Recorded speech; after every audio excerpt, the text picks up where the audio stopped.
JY 중고등부 친구들 안녕하세요. 여러분은 사이비에 대해 들어본 적이 있나요?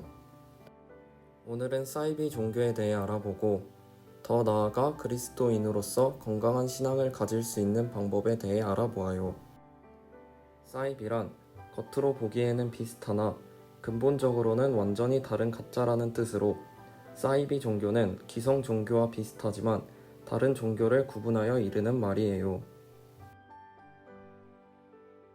가톨릭 교회의 교리는 하느님 계시의 원천인 성경과 성전에서 비롯되어야 하지만 사이비 종교 단체들은 그들의 교리를 정당화하기 위해 성경을 올바르지 않게 해석하기도 해요.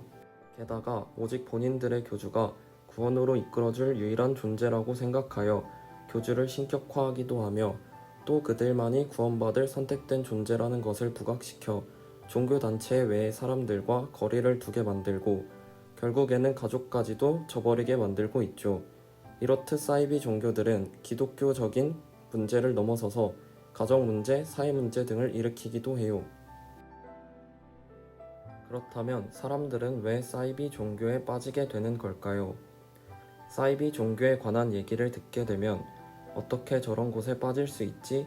하는 의문이 들고 저런 말도 안 되는 것에 현혹된다는 사실이 믿기지 않을 거예요.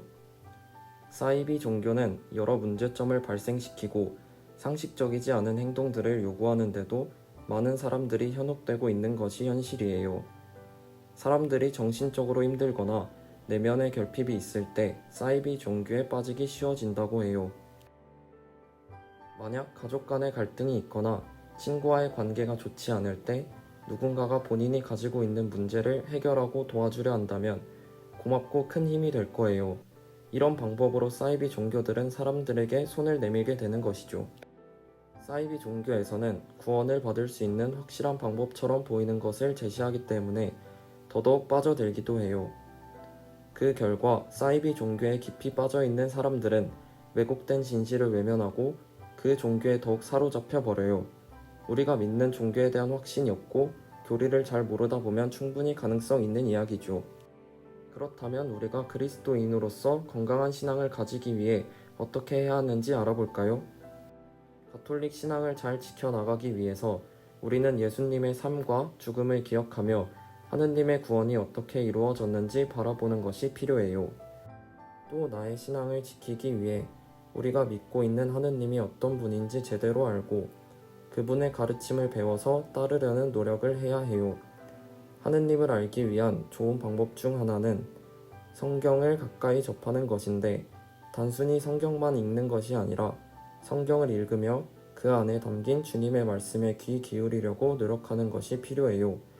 이를 통해 말씀에 숨겨진 깊은 의미를 깨닫고 그분께서 일러주시는 참된 사랑과 진리를 통해 그리스도인으로서 행해야 하는 지침들을 잘 알 수 있게 돼요.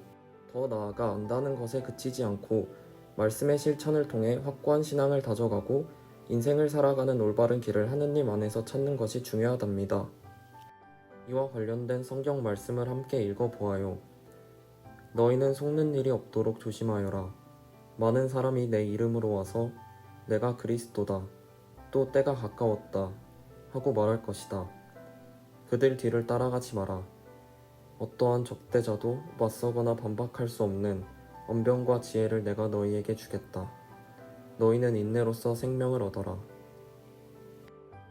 이처럼 주님께서는 내가 그리스도다, 때가 가까웠다 하더라도 뒤따라가지 말라고 우리에게 당부하셔요. 우리가 믿는 하느님이 어떤 분인지 제대로 알고 그분의 가르침을 따르기 위해 노력할 때 종교가 타락하지 않고 건강하게 나아갈 수 있을 거예요. 여기까지 낙현쌤과 유진쌤이 준비한 교리였어요. 그럼 째봐.